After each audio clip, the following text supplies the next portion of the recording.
Vamos a retroalimentar lo que es la unidad 3. Esta es la Internet y transporte de datos. Aquí tocamos lo que son los contenidos de la capa a nivel de red, la capa a nivel de transporte. Vimos también los protocolos de transporte, rango de red IP, el cálculo de las submáscaras, todo relacionado a la IP, ¿verdad? Y también tenemos, por último, introducción al subneteo. Bien, el día de ahora vamos a ver de forma generalizada y breve una retroalimentación acerca de estos contenidos. No nos vamos a detener profundizando porque yo sé que ya la mayoría de ustedes ya conocen a detalle y a profundidad lo que son estos contenidos. Y se los digo porque se vio reflejado en su tarea y en su prueba ordinaria. Comentarles que el Internet y el transporte de datos son dos conceptos que están estrechamente relacionados en la actualidad. El Internet es una red global que conecta a millones de personas y dispositivos alrededor del mundo, mientras que el transporte de datos se refiere a la forma en que la información es enviada y recibida a través de esta red. En esta unidad vamos a explorar acerca de cómo funciona el transporte de datos en el Internet, así como los diferentes tipos de tecnologías que se utilizan para llevar a cabo esta tarea. Vamos a empezar con lo que es la capa de nivel de red. Como ustedes ya saben, la capa de red es la tercera capa del modelo OSI. Esta se encarga de proporcionar servicios de enrutamiento y control del congestionamiento para asegurar la entrega de datos a través de una red. Bien, la capa de red es una parte crucial de lo que es la arquitectura de redes, que se encarga de proporcionar la conectividad entre diferentes redes y de enrutar los paquetes de datos de forma eficiente. También esta capa se sitúa justo por encima de la capa física y de la capa de enlace de datos y es la responsable de establecer lo que son las rutas de comunicación entre los dispositivos de la red. En términos contextuales, el Internet, la capa de red se basa en el protocolo IP, como ustedes ya saben, Internet, protocolo de Internet, que es un protocolo de comunicación que permite la transferencia de datos a través de diferentes dispositivos conectados a la red.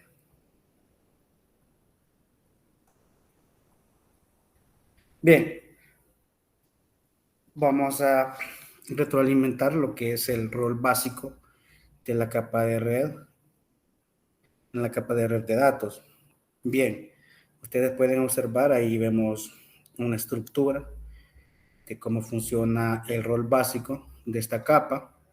Partimos por el punto A, hablando sobre las capas superiores del modelo OSI que están fusionadas dentro del modelo TCP/IP. Bien, las capas superiores son la capa 5, que es la capa de sesión, la capa 6, que es la de presentación, y la capa 7 de aplicación. Estas son las tres capas a nivel superior. Se consideran superiores porque están más cerca del usuario final y se centran en la aplicación y en la interacción con el usuario.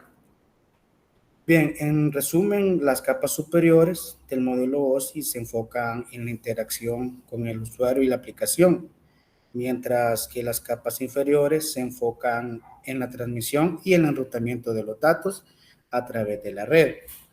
Luego tenemos el proceso de encapsulación que lo hace la capa de transporte, en donde se agregan los encabezados TCP o los UDP, según sea la aplicación que se esté seleccionando. Esto lo realiza lo que es la capa 4, que es nivel de transporte. Bueno, y nos centramos también en lo que es la capa 3, que es la nivel de red, que es donde se añaden los encabezados de red denominados IP. Estos encabezados y esta capa sirve para el direccionamiento. Todo esto lo hace la capa 3. Asimismo, la capa de red habilita a los dispositivos a alcanzarse entre sí. Entonces, una vez que se continúe el proceso de encapsulación, estos paquetes se meten en la capa 2, que es el enlace de datos, que es la encargada de las tramas. Luego van hacia la capa 1, que es la física, en donde son convertidos a bits. Bien, toda esta información la toman los routers, quienes desencapsulan hasta la capa 3, que es la nivel de red, para poder tomar la decisión hacia cuál de los demás routers van a mandar los datos. Esto se hace únicamente en la capa de red. La capa de red, como ustedes saben, es una capa bien compleja que proporciona conectividad y selecciona la ruta entre los sistemas de host para que puedan estar ubicados en redes geográficamente distintas. Bien, esto es con respecto al funcionamiento del rol básico de la capa de red. Como ustedes pueden observar ahí, partimos del punto A hacia el punto B y cómo los datos a través de los routers eligen la mejor ruta para llegar a su destino final.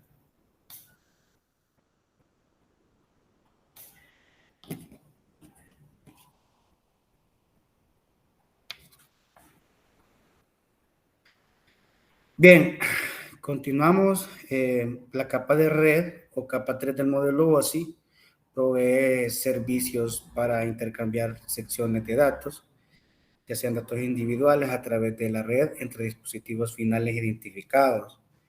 Para realizar este transporte de extremo a extremo, la capa 3 utiliza 4 procesos básicos para el envío de paquetes, los cuales tenemos que es el direccionamiento, que hablábamos de que ese es un esquema de numeración utilizado en las redes de computadoras para identificar y comunicarse con dispositivos en la red. Cada dispositivo conectado a una red tiene una dirección IP única que se utiliza para enrutar los datos a través de la red y permite la comunicación entre los dispositivos. El direccionamiento IP se divide en dos versiones, como ustedes ya saben, la IPv4 y la IPv6.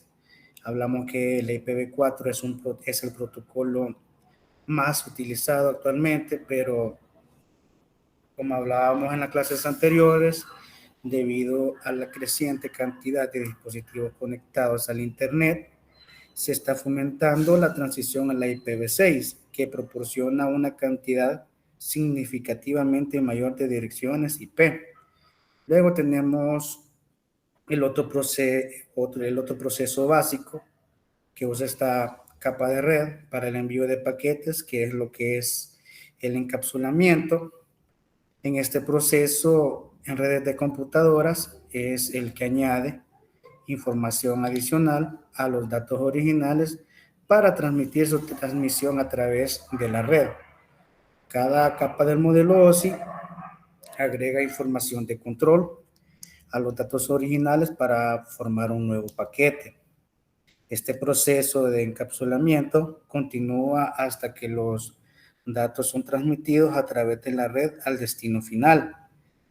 Al llegar al destino, el proceso de encapsulamiento se invierte y se eliminan las capas de información de control para recuperar los datos originales. El encapsulamiento también nos permite que los datos se transmitan a través de diferentes tipos de redes y dispositivos y nos ayuda a asegurar que los datos lleguen a su destino final. Permítame que tenga unas interferencias acá.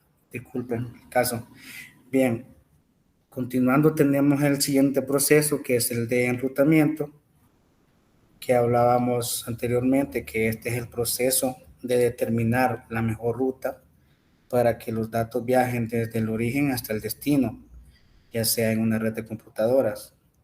Los routers son los dispositivos utilizados en el enrutamiento y estos toman las decisiones de enrutamiento basados en la información de la dirección del destino del paquete. Para hacer esto utilizan una tabla de enrutamiento que contiene información sobre las redes y los enlaces disponibles en la red. Bien, ahora vamos por el siguiente y último proceso básico que utiliza esta capa, que es el desencapsulamiento.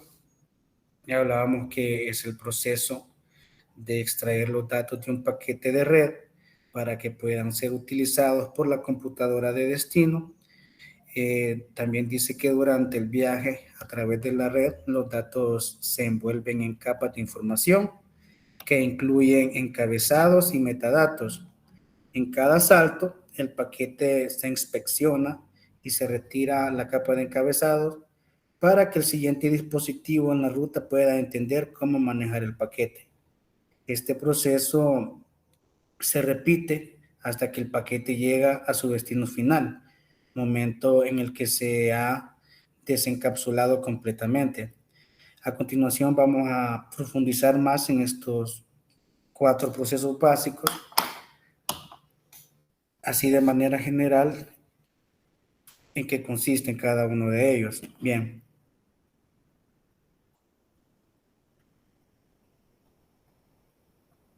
A continuación veremos un video orientado a lo que es el direccionamiento IP, el cual puede ser una excelente forma de aprender acerca de cómo funcionan las redes de computadoras. Bien, en este tipo de video se explica a detalle cómo los dispositivos en una red se comunican entre sí a través de la dirección IP, que como ustedes saben y valga la redundancia es un número único asignado a cada dispositivo conectado a una red. Bien, me permiten, solo hago una configuración para que les puedan escuchar el video. A ver.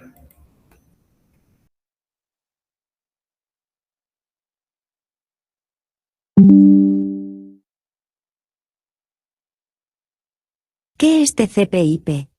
Para empezar, lo primero que tenemos que saber es, ¿qué significan las siglas IP? IP o Internet Protocol, protocolo de Internet, es el protocolo de direcciones que utiliza el modelo TCP/IP. Habrás oído que TCP/IP es una familia de protocolos, y que, en este modelo, el protocolo IP está ubicado en la capa 3, también llamada capa de red. Su ubicación ya nos está diciendo que tendrá funciones de direccionamiento y de enrutamiento. A lo largo del apartado, veremos exactamente a qué funciones hacen referencia a estos dos conceptos.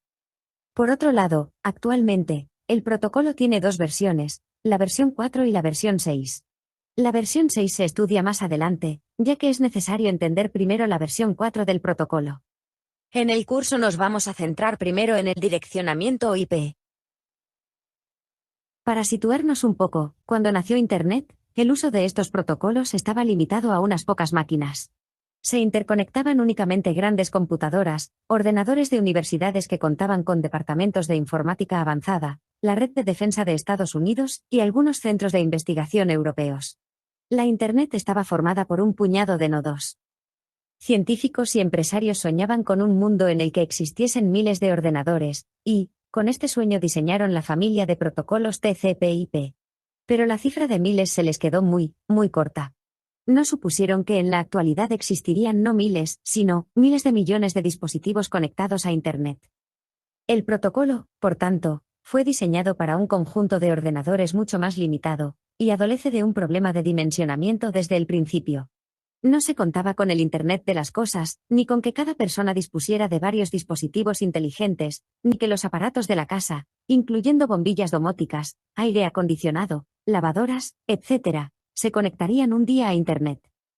Es decir, Internet ya no está limitado solo a computadores, a ordenadores o equipos claramente relacionados con este tema, sino que se extiende prácticamente a todas las cosas, a todos los objetos que podemos imaginar. Estos objetos están continuamente enviando información de un sitio a otro, y para esto necesitan una dirección.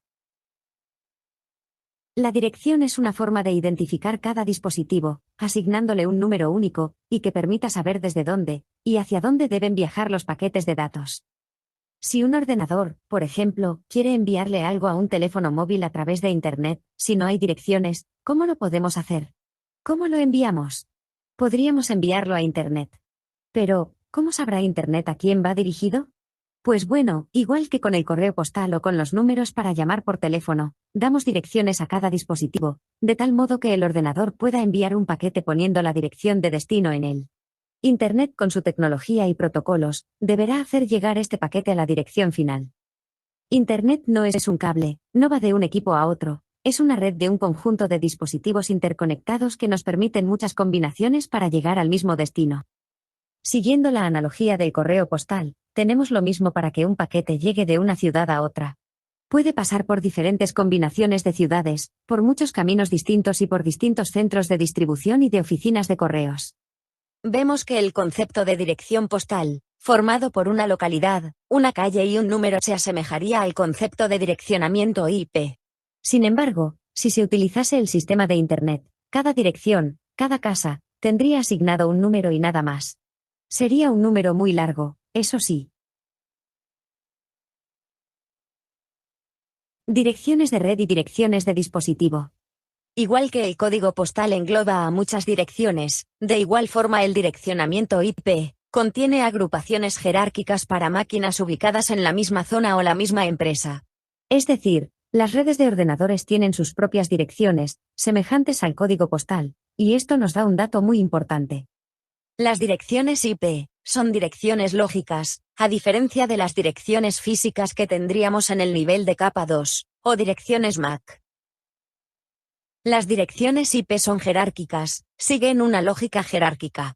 En lugar de tener oficinas y calles, aquí tenemos routers y cables, que son los encargados de reenviar este tráfico. A nivel conceptual, tenemos direcciones IP finales, de equipo, pero las direcciones de red hacen referencia, como podemos ver, a la agrupación de cada una de estas direcciones. En este caso vemos que tiene algo en común, todas las direcciones comienzan igual. Los tres primeros números, 20, 0, 0, no varían en todas las direcciones.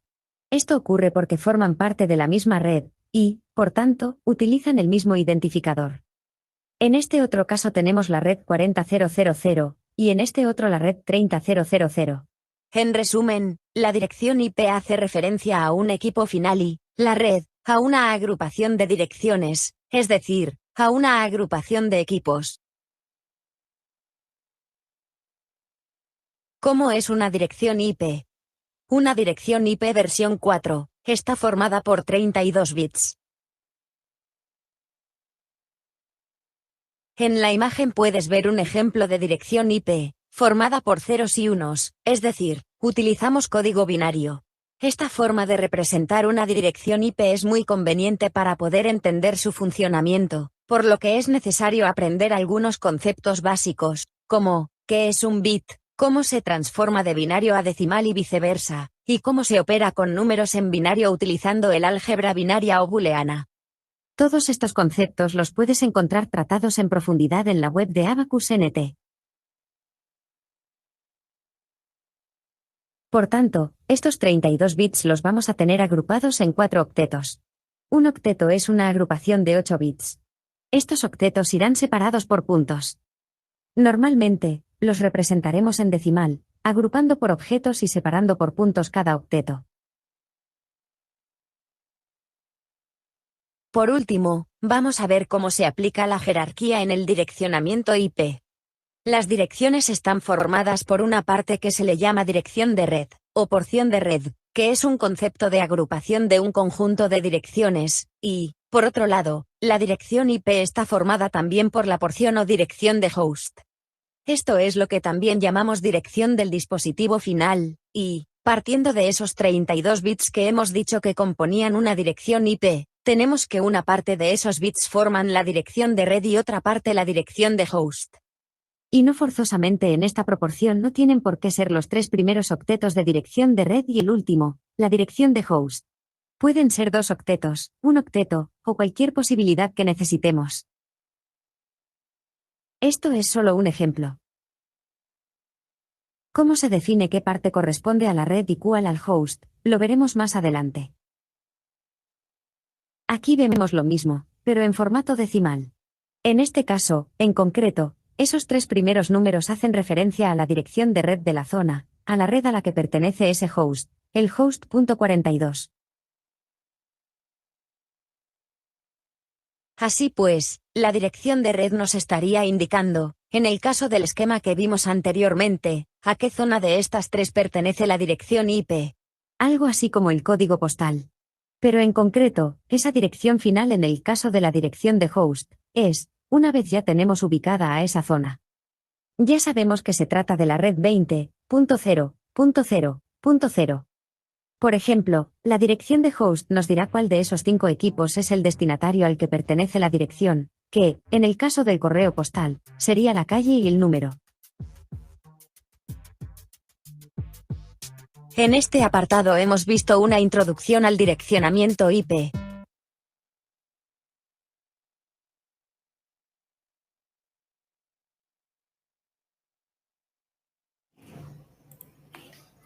Bien, esto fue con respecto a lo que es el direccionamiento IP. Ya nos queda más que claro el funcionamiento de este. Bien, vamos a continuar.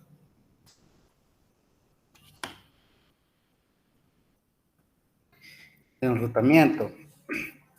Hablábamos anteriormente que el enrutamiento en redes de computadoras, este se refiere al proceso de enviar paquetes de datos de un dispositivo a otro a través de una red.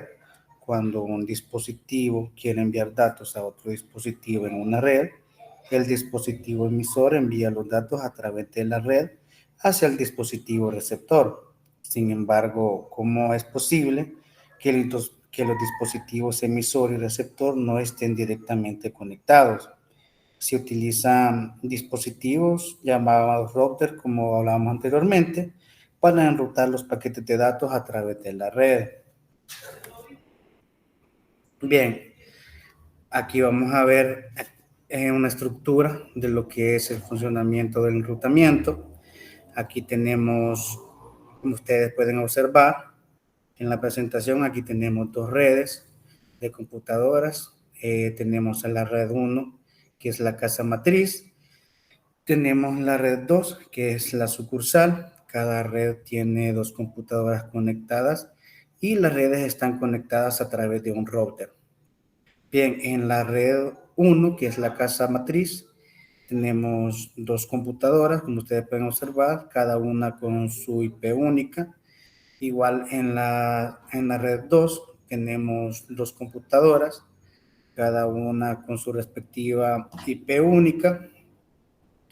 Bien, para que los dispositivos de la red 1 se comuniquen con los dispositivos de la red 2 y viceversa, el router debe de enrutar los paquetes de datos a través de las redes.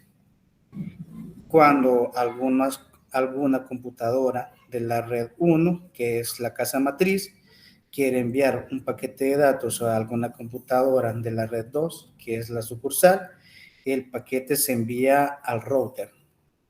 Y el router revisa su tabla de enrutamiento y determina que el mejor camino para el paquete es a través de la interfaz que está conectada a la red 2. Bien, aquí el router cambia lo que es el direccionamiento MAC del paquete a la dirección MAC de la interfaz en la red 2 y envía el paquete a través de la red. Aquí vemos la estructura del funcionamiento de lo que es, por llamarlo así, en tiempo real, lo que es el enrutamiento y el envío de paquetes. Bien, en la comunicación vamos a hablar ahorita del desencapsulamiento. En la comunicación de datos, la información es dividida en paquetes y encapsulada con diferentes capas de protocolos antes de ser enviada. El proceso de desencapsulamiento es la inversa de este proceso, en el cual los paquetes son descompuestos capa por capa hasta llegar al contenido original de los datos. Bien, en el siguiente video vamos a ver una explicación detallada de cómo funciona el desencapsulamiento, así como también ejemplos prácticos que nos ayudarán a entender mejor este proceso.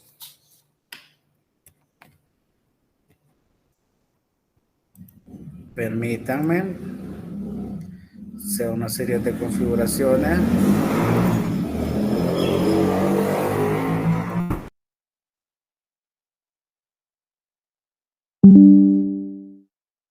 Los datos generados en la capa de aplicación bajan a la capa de transporte y se encapsulan en lo que es el segmento. El segmento pasa a la capa de red y se encapsula en lo que es el paquete. El mismo baja al enlace de datos y se encapsula en lo que es la trama.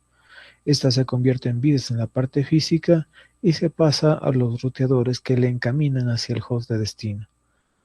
En el host de destino llegan los bits, suben a la capa de enlace de datos a través de la trama, se quita la información de la trama y se obtiene el paquete. Este proceso se llama desencapsulamiento. Se obtiene el paquete que pasa en la capa de transporte y en la capa de transporte se desencapsula para obtener el dato que llega finalmente a la aplicación del host de destino.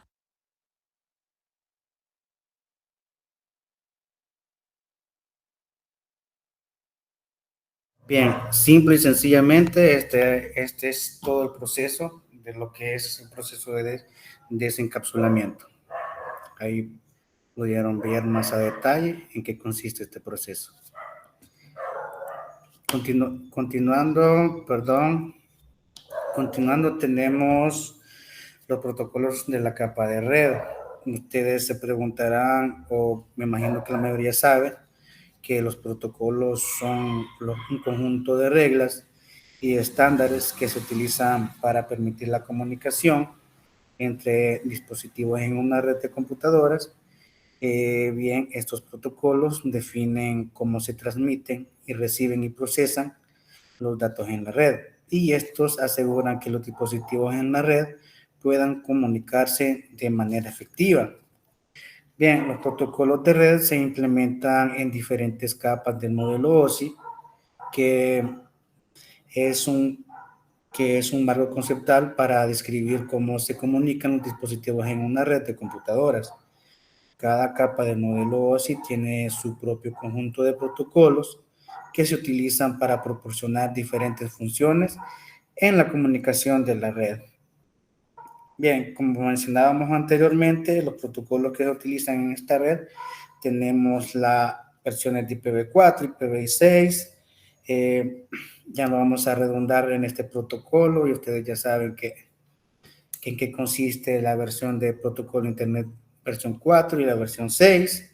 Y aquí tenemos el protocolo que es Novel Novel IPX. Bien, este es un protocolo de la capa de red utilizado por los sistemas operativos NetWare de Novell, que fue diseñado originalmente para permitir la comunicación de red entre servidores y estaciones de trabajo en una red de área local, o sea, en una LAN, y se convirtió en uno de los protocolos de red más utilizados en las redes Novell. También tenemos el otro protocolo que utiliza esta capa, que es el Apple Take, que este es un protocolo desarrollado por Apple Inc. para su uso en redes de computadoras. En aquellos tiempos, las Macintosh, este fue introducido en 1984 junto a la primera Macintosh y se convirtió en el protocolo de red estándar para los ordenadores de Apple durante muchos años. Este protocolo lo que hace es que proporciona servicios de red para compartir archivos entre impresoras y otros recursos en una red de área local. Utiliza un esquema de direccionamiento de red basado en nombres en lugar de direcciones numéricas, lo que facilita la configuración de la red y la identificación de los recursos. Este protocolo también incluye servicios de enrutamiento y descubrimiento de recursos en la red, y este sigue vigente hasta la fecha.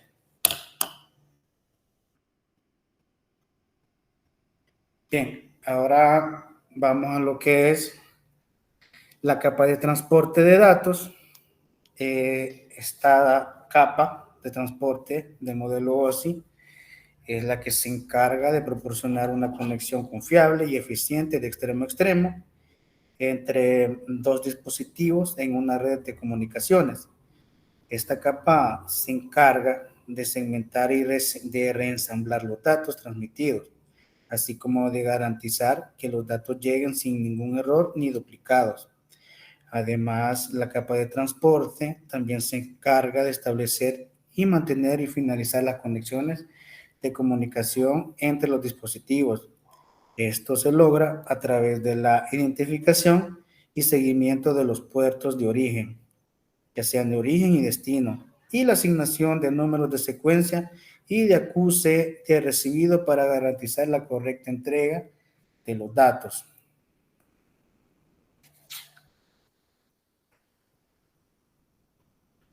Bien, aquí tenemos la capa de transporte como medio de enlace entre la capa de aplicación y las capas superiores. Bien, aquí la capa de transporte actúa como un medio de enlace entre la capa de aplicación y capas superiores del modelo, proporcionando servicios y funciones para permitir una comunicación efectiva entre los dispositivos de la red. Aquí la capa de transporte se encarga de recibir los datos de la capa de aplicación y segmentarlos en paquetes más pequeños para su transmisión a través de la red. Estos paquetes se transmiten a través de las capas inferiores y se reensamblan en el otro extremo de la comunicación. Además, la capa de transporte también proporciona servicios de control de flujo y control de errores que permiten a los dispositivos comunicarse de manera efectiva y garantizar que los datos se entreguen de manera confiable y sin ningún error. Esta también establece y mantiene las conexiones entre los dispositivos, lo que permite una comunicación bidireccional, o sea, de extremo a extremo.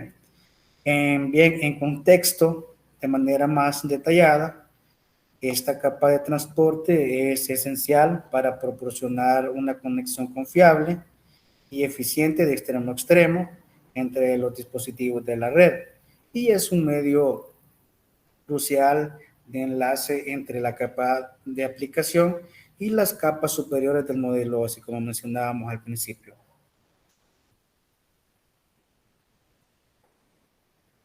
Bien, ahora vamos con las principales responsabilidades de los protocolos de transporte, que son los siguientes. Tenemos tres responsabilidades. Tenemos el rastreo de la comunicación individual, que esta es una técnica utilizada para monitorear y analizar la comunicación entre dos aplicaciones que se ejecutan en diferentes computadoras.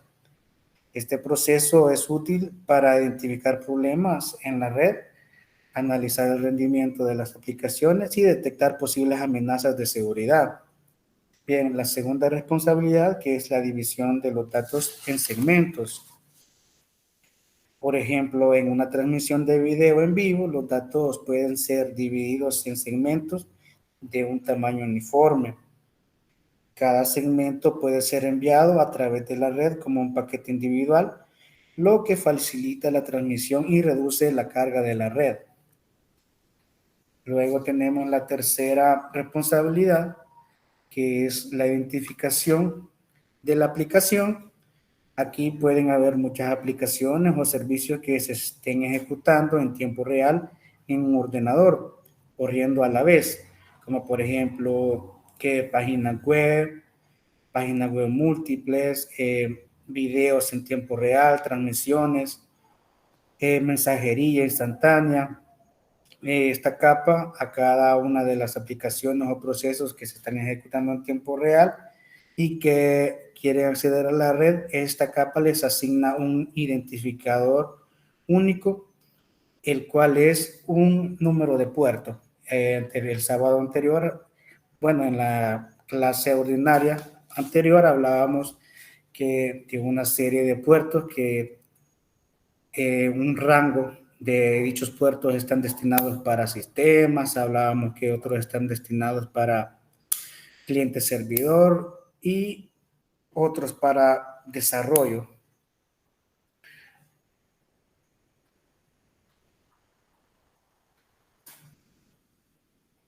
Bien, como ahora vamos a hablar acerca de la multiplexación. Este hace el proceso, todo el proceso de lo que es la capa. Vamos ahorita, como ustedes pueden observar la estructura, que es la multiplexación en la capa de transporte. Bien, como ustedes saben, la multiplexación es la combinación de múltiples señales de datos en un solo canal de comunicación compartida.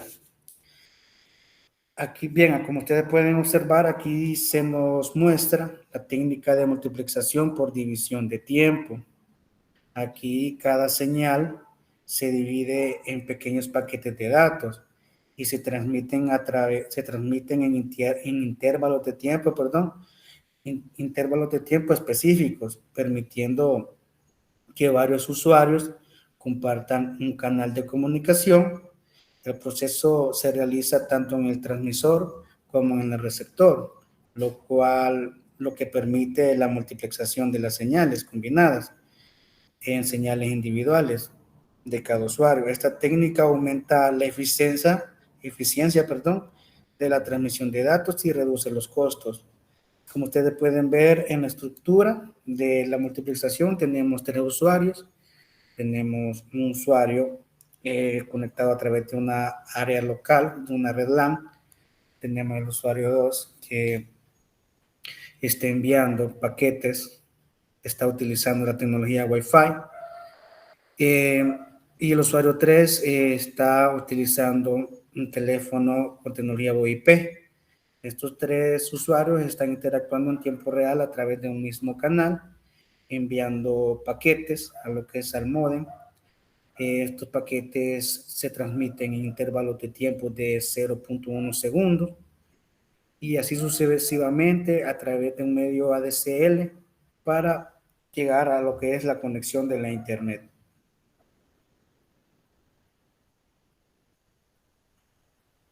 Bien, ahorita vamos a pasar al siguiente contenido, que es el rango de red IP y máscara de su red. Bien, el rango de red IP y el cálculo de la máscara de su red son conceptos claves en redes informáticas y se utilizan para identificar y segmentar redes. El rango de red IP se refiere al conjunto de direcciones IP que pertenecen a una red en específico, mientras que la máscara de subred se utiliza para determinar la cantidad de bits que se utilizarán para identificar la parte de red y la parte del host, ya sea de una dirección IP. Al calcular la máscara de subred es posible dividir una red en subredes más pequeñas para mejorar lo que es la gestión y la eficiencia de la red. En general, el rango de red IP y el cálculo de máscara de subred son fundamentales para el diseño y la gestión de redes informáticas eficientes y seguras. A continuación veremos el siguiente video donde vamos de manera generalizada, vamos a ver el rango IP y el cálculo de la subred.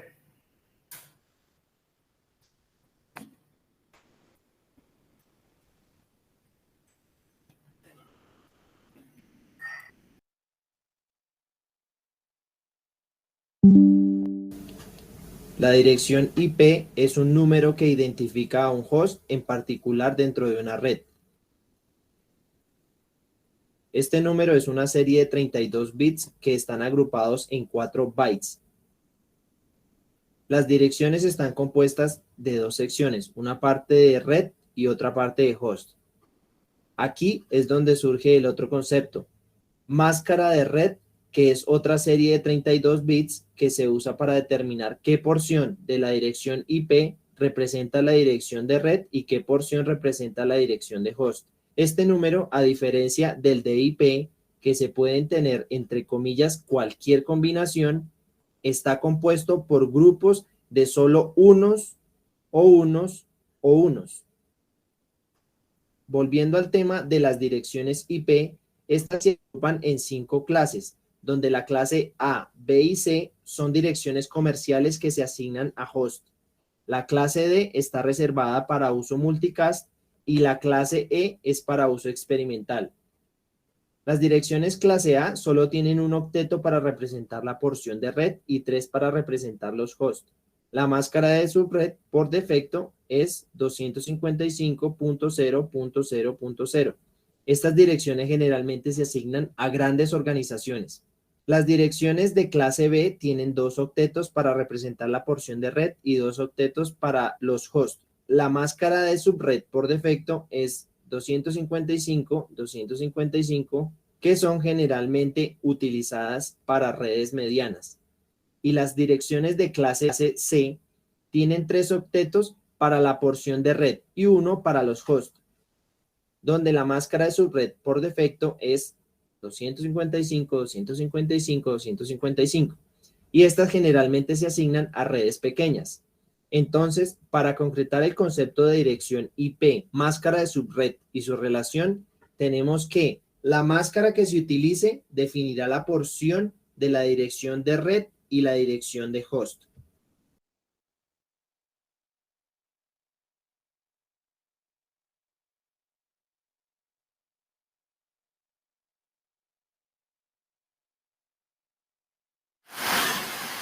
Bien, me va a tocar hablar más fuerte, ya que se vino la lluvia acá en estos momentos.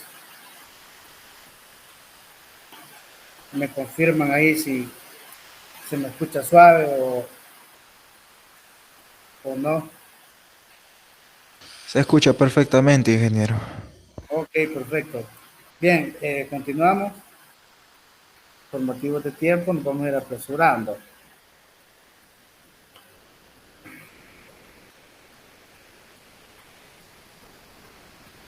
Bien, ahora tenemos los tipos de IP. Como ustedes saben, el protocolo de Internet cuenta con 2 tipos, los cuales son la IP privada y la IP pública. Bien, aquí vemos en la arquitectura, lo que se muestra en lo que es en la presentación, tenemos una red privada, que es una red de computadoras y dispositivos que se encuentran dentro de un límite físico o lógico y se utilizan exclusivamente para lo que es la comunicación entre estos dispositivos, sin acceso directo desde Internet. Esta red puede ser protegida mediante contraseñas, firewall y otras medidas de seguridad para evitar el acceso no autorizado. Por el otro lado, por la parte superior derecha, tenemos la red pública, que es una red que está disponible para cualquier persona que tenga acceso a Internet y puede ser utilizada para la comunicación entre dispositivos en diferentes lugares del mundo. Ejemplo de este son las redes públicas como la World Wide Web y el correo electrónico. Estas redes pueden ser inseguras, por lo que es importante utilizar medidas de seguridad adicionales como lo que es el cifrado de datos para proteger la privacidad y la confidencialidad de la información transmitida a través de ella. Bien, claro está, ¿verdad? La IP privada se asigna, y cuando se le asigna un identificador único, ya sea un IP a cualquier tipo de dispositivo dentro de una red de área local, y la IP pública es la que se asigna para tener acceso a lo que es la red de Internet. Ustedes pueden ver aquí en la parte de la IP pública tenemos el cifrado. En la siguiente clase vamos a estar hablando a fondo acerca de los tipos de cifrado. Y vemos aquí que tenemos AdBlock. Este es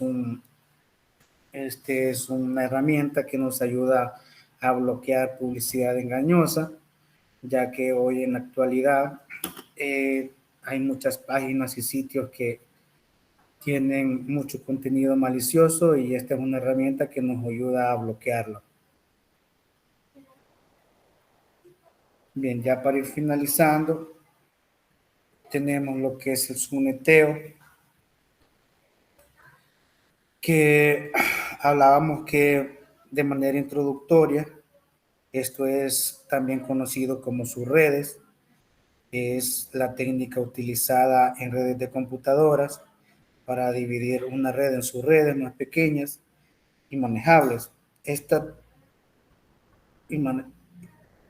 perdón, quiero ver, sí. Básicamente, el subneteo implica tomar una dirección IP de red y dividirla en varias subredes más pequeñas, cada una de las cuales tiene su propia dirección de red y de broadcast. Cada subred se identifica mediante su propia máscara de subred que se utiliza para determinar qué direcciones IP pertenecen a esa subred. Bien. A continuación vamos a ver, ya sería el último para ir terminando con esta clase de repaso. Vamos a ver un ejercicio práctico de subneteo para poderlo entender y cómo aplicarlo en la vida real.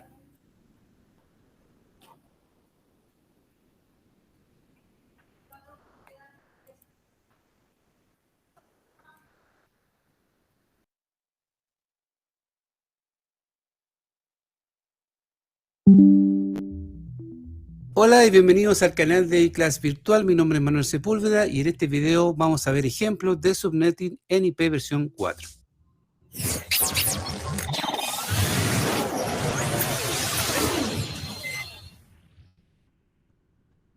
El primer ejemplo que vamos a ver es, dada la dirección 200.200.100.0, encontrar 6 subredes. Para esto, el primer paso es identificar la clase IP a la que corresponde esta dirección, que en nuestro caso, la clase corresponde a una clase C. El segundo paso es identificar la máscara de red. Para la clase C, por default, es 255.255.255.0. El paso número 3 es aplicar la fórmula de subredes, que en este caso es 2 elevado a n mayor o igual a 6. Por lo tanto, 2 elevado a 3 es igual a 8. 8 es mayor que 6, por lo tanto se cumple la fórmula. Por lo tanto, n es igual a 3. Es decir, con n igual a 3 vamos a tener 8 subredes en esta red que queremos subnetear. El paso número 4 es identificar la máscara de subred. Si se fijan, acá tenemos la máscara de red, que corresponde a 24 bits en 1, que corresponde a la máscara default de la clase C, y los siguientes 3 bits corresponden a los bits de subred, y los últimos 5 bits corresponden a los bits de host. Por lo tanto, si pasamos los bits 1 o los bits binarios a bit decimal, pasarían a ser a 255.255.255.224. Ahora, ¿cómo llegamos a esto? Acá tenemos los bits desde el 0 hasta el 7, 0, 1, 2, 3 hasta el 7, y 2 elevado a n nos va a indicar 2 elevado a 0, 1, 2 elevado a 1 es 2, hasta llegar a 2 elevado a 7, que es 128. Con esta fórmula lo que podemos hacer es lo siguiente. Como tenemos el bits 1110000 que corresponde a este octeto, podemos entonces traducir que el 1110000 corresponde a 224, donde 128 por 1 es 128, 64 por 1 es 64, 32 por 1 32 y el resto de bits son 0. Y esta sumatoria de 128 más 64 más 32 te da 224. Esto nos sirve para poder pasar de números binarios a números decimales. Y el paso número 5 es el número mágico o los saltos de subredes que tiene cada subred. Y en este caso podemos usar la fórmula de 256 menos los 224 que nos aparece en el cuarto octeto. 256 menos 224, el número mágico es 32. Este número nos sirve para crear nuestras 8 subredes, donde vemos que la primera subred es 200.200.100.0, la segunda subred 200.200.100.32, si se fijan hay un salto de 32, después de 32 más 32 hay un salto acá también, 64, y así vamos sumando 32 hasta llegar hasta la última subred. Con el número mágico podemos armar nuestras subredes dentro de esta red que necesitamos subnetear. Nosotros necesitamos 6 subredes, pero con esta fórmula podemos tener hasta 8 subredes. Acá podemos ver los rangos de IP, que parte de la 1 hasta la 30. La última dirección IP de la subred es la 200.200.100.31. Y la siguiente IP vendría siendo el segmento de la subred siguiente, que en este caso es 32. Veamos otro ejemplo. Dada la dirección 192.168.0.0, encontrar 14 subredes. Paso número 1, tenemos que identificar la clase IP en este caso también es una clase C. Paso número 2, tenemos que identificar la máscara de red, que en este caso para la clase C es 255, 255, 2550. El tercer paso es aplicar nuevamente la fórmula para las subredes. En este caso 2 elevado a n tiene que ser mayor o igual a 14. Si nosotros hacemos 2 elevado a 4 igual a 16, 16 mayor a 14, así que se cumple la fórmula, por lo tanto n en este caso es igual a 4. Paso número 4, identificar la máscara de subred. Como ya lo revisamos, tenemos los primeros 24 bits en 1, que corresponde a la máscara de red por default de la clase C, y a los bits de host les vamos a robar 4 bits, que sería n igual 4. Con n igual 4 tenemos 1, 2, 3, 4 bits en 1 y que corresponden a la combinación de subredes que podemos tener en esta red. Por lo tanto, aquí es 255, 255, 255, 240. Este 240 salió también desde acá. Tenemos 1, 1, 1, 1, después 0, 0, 0. El 1 es 128, este otro 1 vale 64, 32, 16. Si sumamos 128 más 64 más 32 más 16, nos da un número de 240 en decimal. El paso número 5, número mágico, los saltos entre subredes. En este caso 256 menos 240, que es el último octeto, sería igual a 16. Por lo tanto vamos a tener 16 subredes con un salto de 16 por cada subred. 16, 32, 32 más 16, 48, 48 más 16, 64, y así sucesivamente hasta llegar hasta la última subred, que es 240. Y acá tenemos los rangos IP y los broadcasts de cada una de las subredes, que en este caso nos pedían 14 subredes y tenemos en total 16 subredes para jugar en nuestra red. Espero que les haya gustado el video, denle me gusta, suscríbanse.